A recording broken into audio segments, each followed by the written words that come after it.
इंधन दरवाढी विरोधामध्ये सांगलीमध्ये काँग्रेसनं आंदोलन केले। भाजप सरकारच्या विरोधामध्ये पेट्रोल पंपासमोर काँग्रेस कार्यकर्त्यांनी निदर्शनं केली। पेट्रोल डिझेलचे वाढवलेले दर कमी करावेत, तसंच इंधन पुरवठा सुरळीत ठेवावा अशी मागणी यावेळी करण्यात आली आहे। तसंच या पुढील काळामध्ये दर वाढ झाल्यास काँग्रेसकडून तीव्र आंदोलन करण्यात येईल असा इशारा देखील देण्यात आला आहे।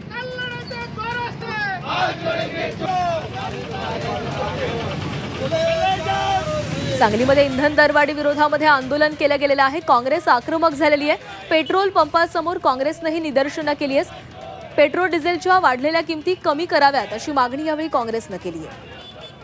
जर हे दर कमी झाले नाहीत तर काँग्रेस तीव्र आंदोलन करेल असा इशारा देखील या दरम्यान देण्यात आला।